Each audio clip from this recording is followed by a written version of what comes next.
efectivamente, Enrique, esta noche tenemos un programa para comentar sobre todo lo que está aconteciendo en nuestro país, que preocupa de sobremanera y que además evidencia el nivel de corrupción al cual se había llegado en el sistema de justicia y que involucra también actores políticos muy importantes de la escena local. Una situación muy compleja. Vamos a conversar en minutos con el defensor del pueblo, Walter Gutiérrez, pero comenzamos con un informe de Ronnie Mellán que nos narra exactamente el contexto en el que estamos parados. Mi gobierno rechaza enérgicamente los casos de corrupción, tráfico de influencias.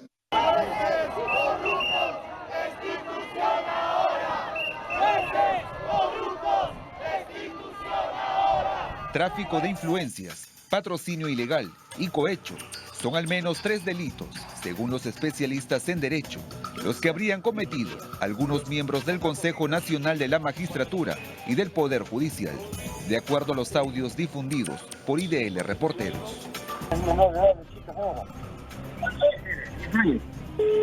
11 añitos. Ya, yo voy a pedir expediente modelo, ¿ya? Ya. ¿Qué es lo que quieren? ¿Que le baje la pena o que lo declaren inocente? Tras este escándalo, el presidente de la República, Martín Vizcarra, instaló la Comisión de Reforma del Sistema de Justicia, liderada por el embajador Alan Wagner. Este grupo de trabajo tiene la misión de elaborar un proyecto de ley que será presentado por el jefe de Estado este 28 de julio. Quiero anunciar que mi gobierno emprenderá esta reforma que permita construir un sistema judicial eficaz, oportuno, transparente, eficiente e incorruptible. El mandatario también solicitó al Congreso de la República aplicar el artículo 157 de la Constitución Política del Perú, que señala que los miembros del Consejo Nacional de la Magistratura puedan ser removidos por causa grave mediante acuerdo del Congreso. Ante esta iniciativa del Ejecutivo, en el siguiente informe conozca qué otros intentos de reformas y cambios del sistema de justicia peruano existieron. Desde los años 60, con el gobierno del presidente Belaúnde, ahí hubo un primer intento. El gobierno militar hubo otro intento. El fujimorismo hizo su propia reforma, pero para controlar más el Poder Judicial. Vino el proyecto Seriajus. A partir del gobierno siguiente, Alan García, Humala, etc., se ha hablado mucho de hay que reformar la justicia, hay que modificarla, pero nada.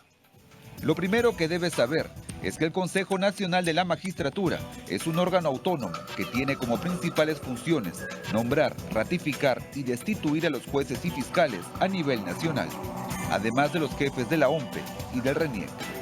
Por ello, luego de las denuncias, se pide la remoción de sus miembros. En 1995, durante el gobierno de Alberto Fujimori, se instaló la Comisión Ejecutiva del Poder Judicial.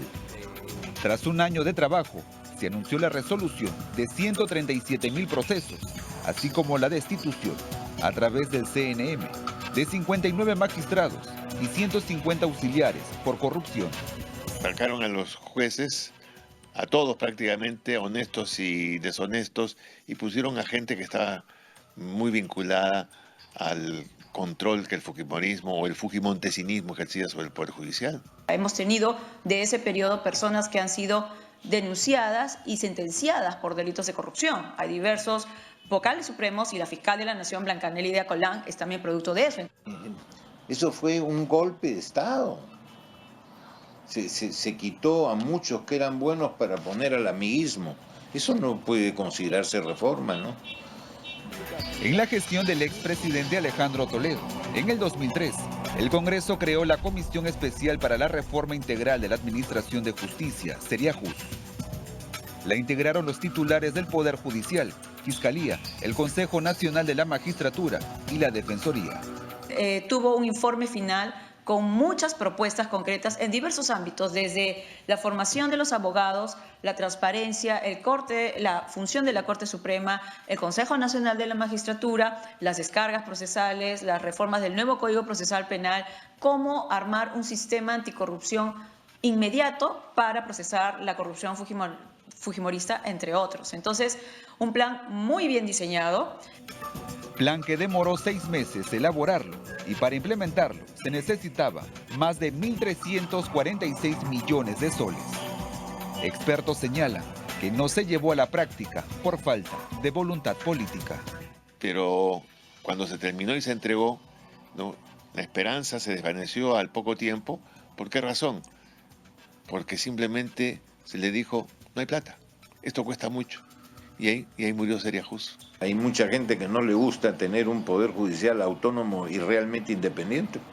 En el 2006, durante el segundo periodo de gobierno de Alan García, tras una reunión entre el entonces presidente y el titular de la Corte Suprema, se anunció una reestructuración del Poder Judicial que implicaba, entre otras cosas, mayores recursos para la OCMA y descongestionar la carga procesal. Se formó la Oficina Nacional Anticorrupción, ¿ya? Y desde un inicio no tuvo mucha legitimidad. Los cuestionamientos eran de dónde dependía orgánicamente la Oficina Nacional Anticorrupción y si es que un gobierno como el de Alan García podía políticamente impulsar una lucha como esta. Vinieron muchas modalidades de jueces provisionales, inclusive en la propia Suprema, en un intento de aligerar las cargas del proceso, pero creo que eso tampoco resultó. Lo de Alan García fue más ruido que nueces. No hubo, porque no hubo nada. Con estos casos, el tiempo demuestra que los intentos de reformas en el sistema se han caído por tener intereses particulares o por falta de voluntad política. Mientras tanto, la población es la más afectada, cuyos procesos judiciales son interminables y muchas veces no logran justicia. La queja de los abogados, la queja de los litigantes, que nos lleva a pensar que la excesiva carga procesal está directamente vinculada al interés de manejar los expedientes. Ahora el reto es romper con las redes de corrupción enquistadas en el sistema de justicia.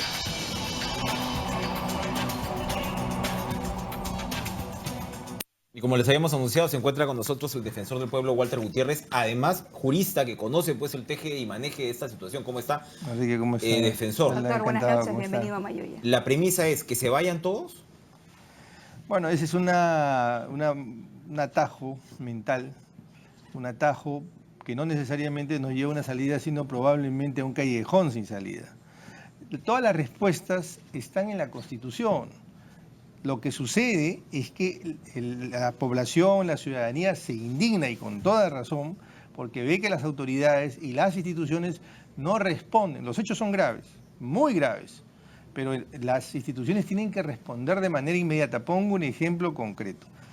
Vamos hacia una semana de conocer todos estos hechos. Este señor Inostroza no debería permanecer un minuto más como vocal supremo. Entonces, ¿qué hace el Consejo Nacional de la Magistratura?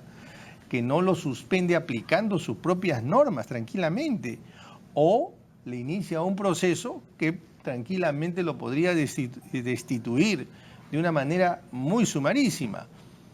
Pero sin embargo, vemos que este señor está de vacaciones y ha sido trasladada a otra sala, una sala constitucional.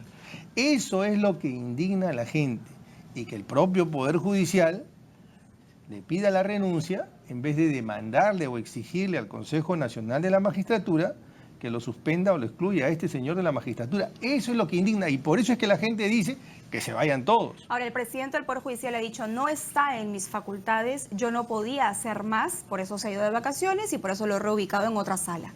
¿Es verdad que no podía hacer más el señor Duberlí Rodríguez? Es verdad, pero eso no es la verdad completa, por decirlo así, porque hasta ahí podían hacer, pero también podían exigir lo que acabo de señalar. Yo, como defensor del pueblo, como ciudadano, pido que inmediatamente se le suspenda o se le excluya a este señor porque la normatividad lo permite. ¿Y acaso no lo podría hacer la sala o no el Consejo Ejecutivo del Poder Judicial o el propio presidente del Poder Judicial? Eso es lo que está generando esta exacerbación de la ciudadanía. Ahora, la falta de acción y reacción. Si es que pasamos, digamos, o trascendemos esta reacción, como usted dice, de la ciudadanía de indignación, que se vayan todos a comenzar a identificar los problemas puntuales que hemos estado viendo en estos días y que se siguen desarrollando? El primero es, coincidiría usted, el Consejo Nacional de la Magistratura, su funcionamiento, su conformación, ¿cómo está? Porque finalmente este señor Ríos llega donde llega por el Consejo Nacional de la Magistratura. El señor Inostroza Pariachi intentó llegar como fiscal supremo en más de una ocasión y el Consejo no lo dejó hasta que cambia esta conformación y finalmente el señor Inostroza Pariachi, que es, nos disculparán, más conocido que la Ruda, llega, ¿no?, a nada menos que la Corte Suprema. La madre del Cordero, para empezar, ¿cree usted, está en el Consejo Nacional de la Magistratura? ¿Es a lo que primero se deberían dedicar los legisladores o a quien le toque? Uno de los problemas fundamentales es cómo elegimos los jueces. El sistema de justicia es una de las columnas donde se construye la democracia y uno de los fundamentos sobre el cual está diseñado todo el sistema de justicia es la selección de los jueces, de manera que es una institución particularmente importante. Respecto del Consejo Nacional de la Magistratura, el concepto es correcto. Lo que se pensó en el 93 era correcto.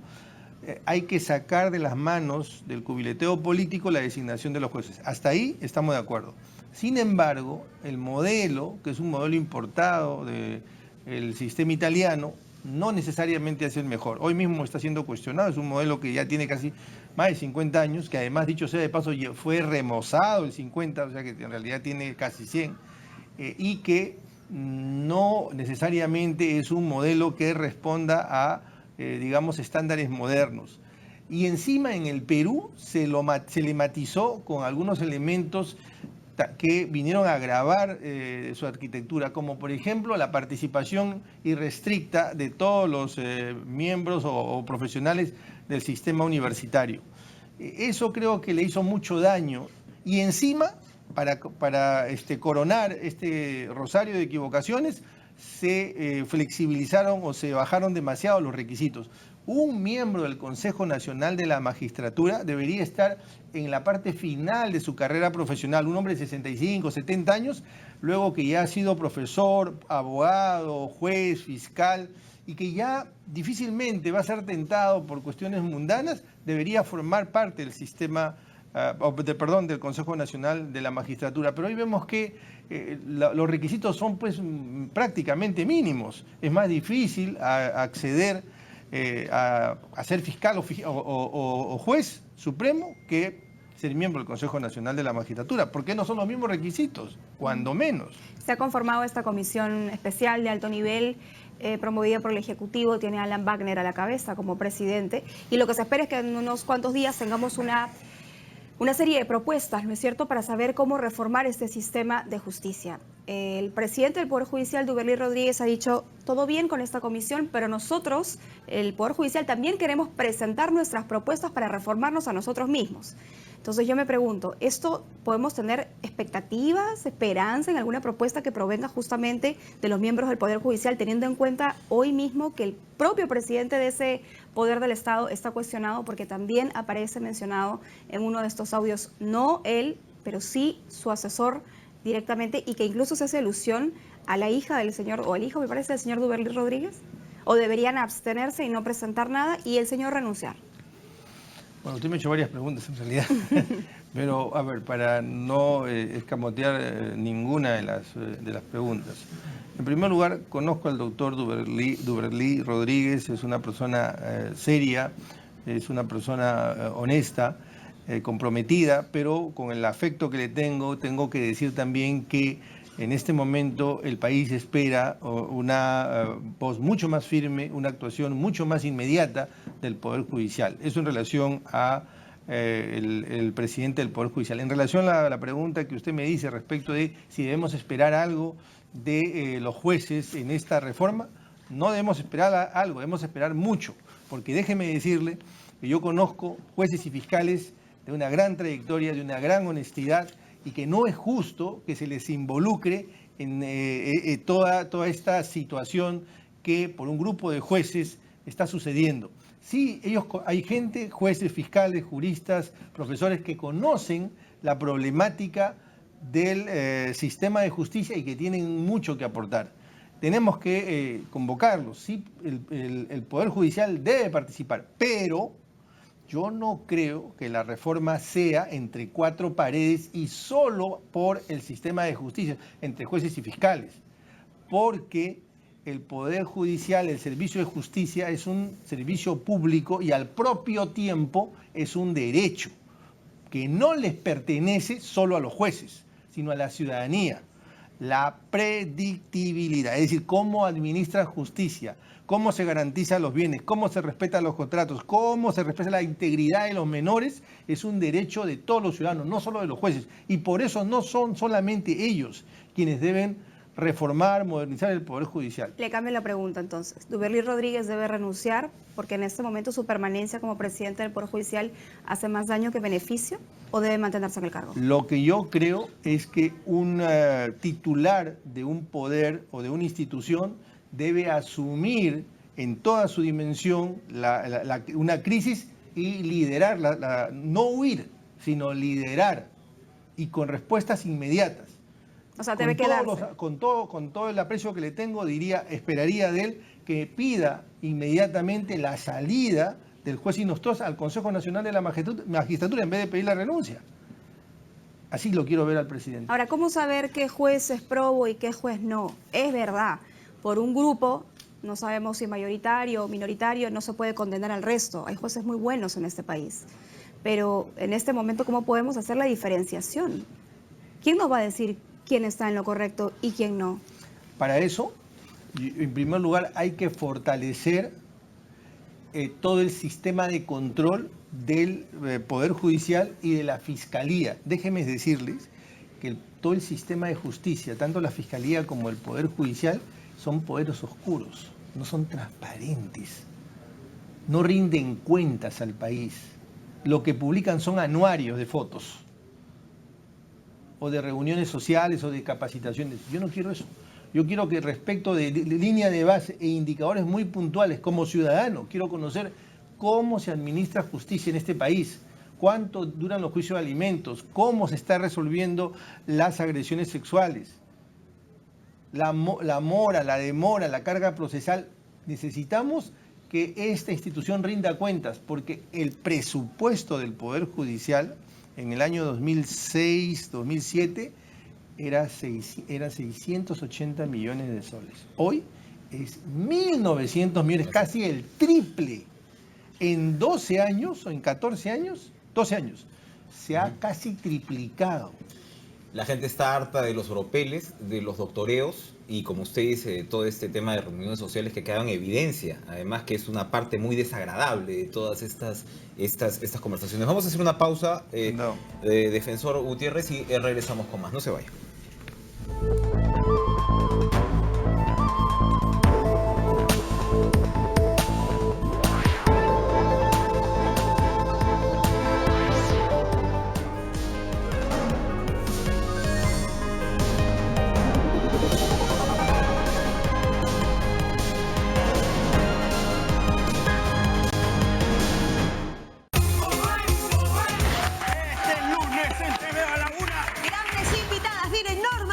También estará Roxana Fernández Maldonado. Se viene la Feria del Libro y es por eso que Mía Nauca nos presenta un nuevo libro. Y cerraremos el programa con un musical espectacular, no te lo pierdas. Este lunes, ¡Te veo a la una!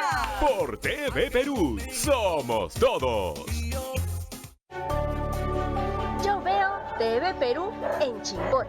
Yo veo TV Perú en Cusco. Yo veo TV Perú en Ica. Unimos. En Tumbes. Yo veo TV Perú en Piura. Desde Moquegua. Comunicamos. Yo veo TV Perú en Cañitas. En Trujillo. Puerto Maldonado, yo veo TV Perú. Yo veo TV Perú en Yungay. Integramos. TV Perú en Puno. Yo veo TV Perú en Huancayo. En Huancayo. Yo veo TV Perú en Arequipa. Donde estés, somos TV Perú, la única señal que llega a todo el Perú. De lunes a viernes, inicia tu día bien informado. A las 5 de la mañana. Kiwasana Rusata. Aymara Yatiahuinaca. A las 5:30 de la mañana. Ñujanchi. Peruna Simipi Uñacuicuna Jamba. Y a las 6 de la mañana. Para que inicies tu día bien informado. TV Perú Noticias, matinal. TV Perú, somos todos. Estamos viendo a Mayuya.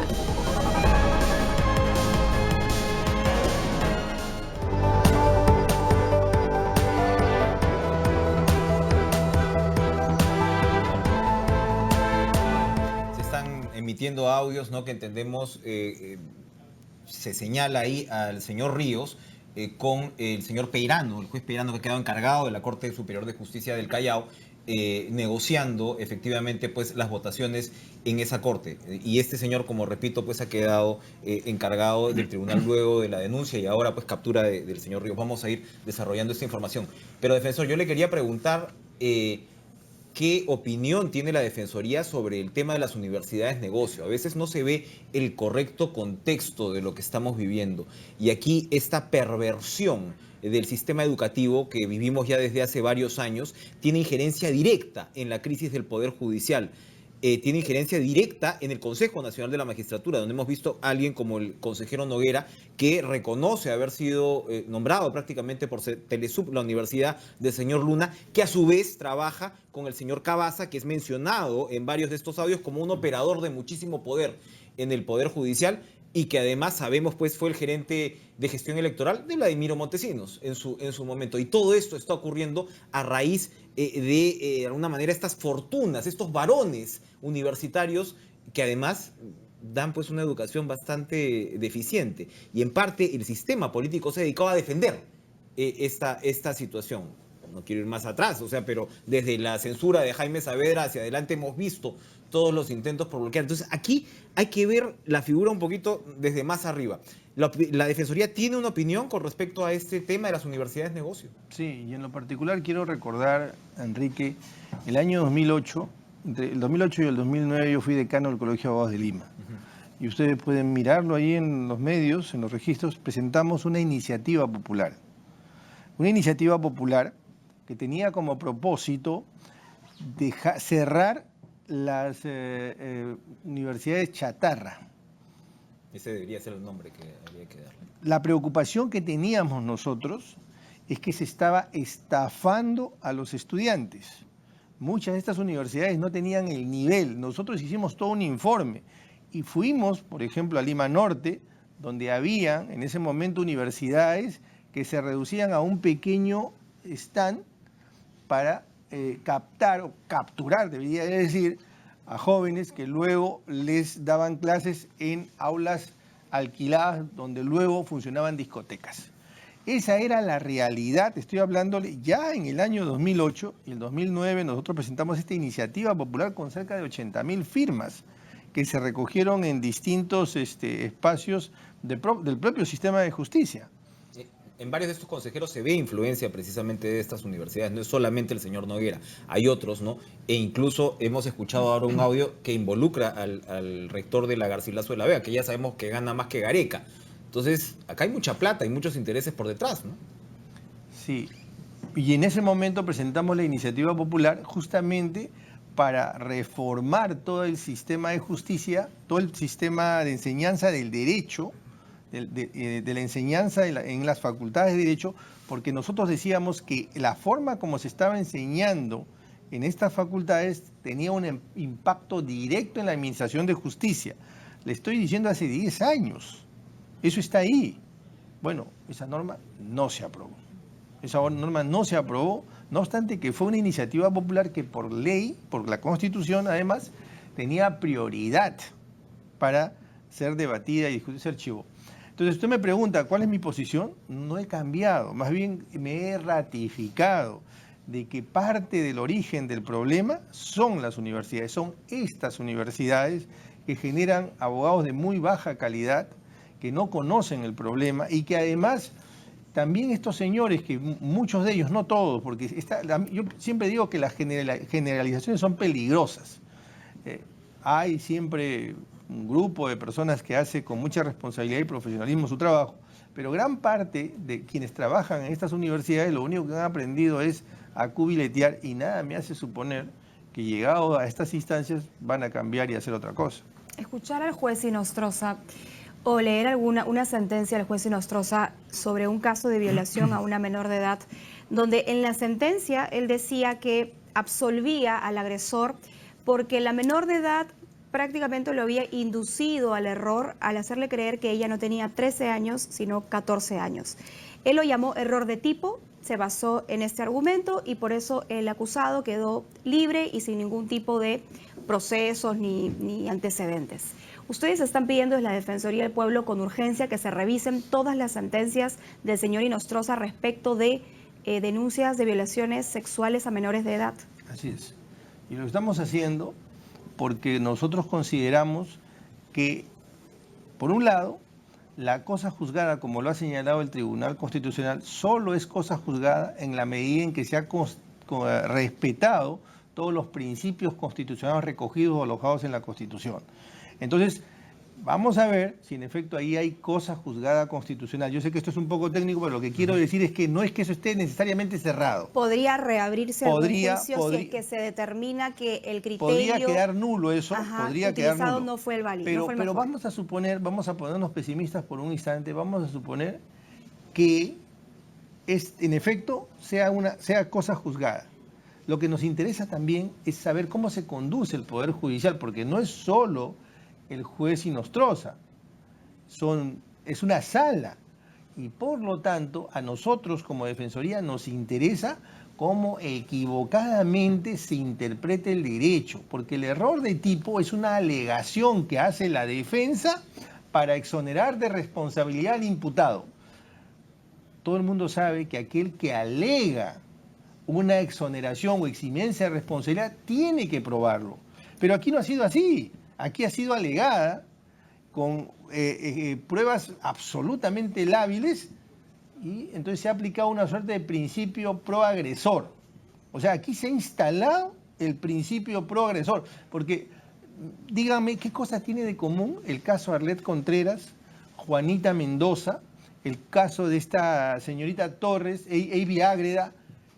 ¿Qué tienen en común? En todos los casos hay un principio pro-agresor. En todos los casos, porque Juanita Avi Ágreda muere 38 días después.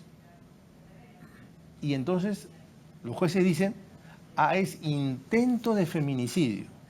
¿Por qué? Porque no la mató en el acto. Exactamente, porque no la mató ahí mismo. Los actos que él realizó no fueron los hechos que la mataron, sino fue esa infección generalizada que se dio en este hospital. Pero eso es perverso, ¿no? Pero es que a donde quiero llegar es a lo siguiente.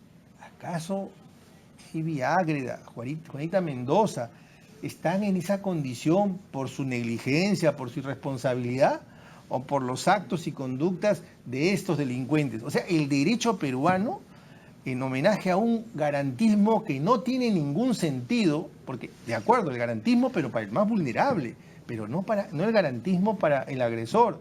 O sea, hay un formalismo jurídico mal entendido que tenemos que proscribir. ¿Y qué pasa en una situación como la del exministro de Justicia, Salvador Heresi, que llama, me parece que en su calidad de congresista aún, ¿no? Todo indica que en su calidad de congresista, a el juez Inostroza Parachi o el juez lo llama a él, para evidentemente conversar en torno a impulsar su sentencia, su casación, que ya vemos lo que hacía era imposible la investigación del lavado de activos porque requería que el delito fuente sea probado.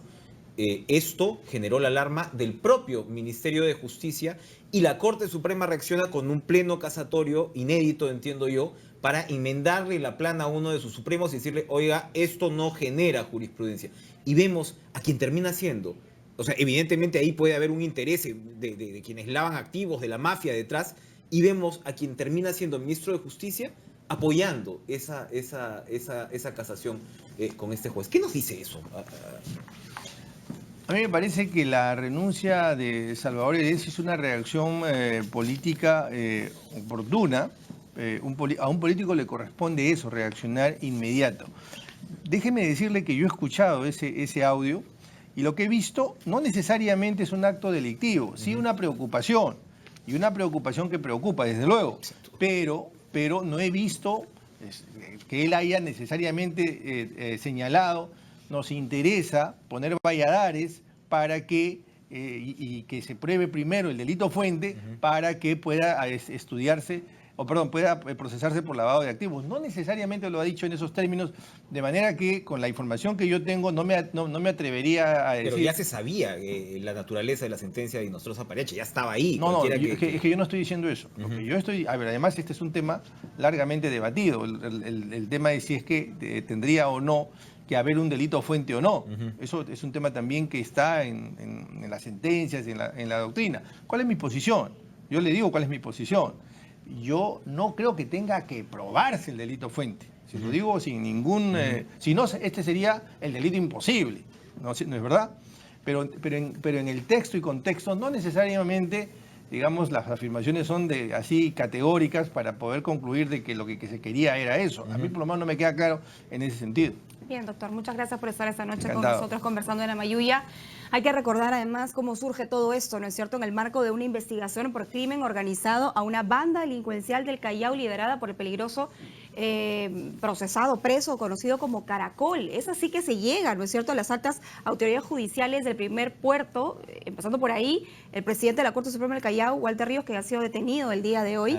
Pero es solamente el inicio de todo hay quienes lo que está dicen, por venir. hay quienes señalan que esto fue, ¿no?, para llegar, ¿no?, a los jueces. No, en enero, las famosas castañuelas de Richport, hubo efectivamente un pedido de detención preventiva y está ahí, se dio en enero, les dieron 18 meses y en ese contexto fue pues que llegaron a esta situación. Gracias otra vez, defensor Walter Gutiérrez, por acompañarnos esta noche. Vamos a volver después de la pausa con, siguiendo por supuesto la conversación a propósito de este tema que tanto preocupa a la ciudadanía, con Lourdes Flores. Regresamos. Ya, volvemos.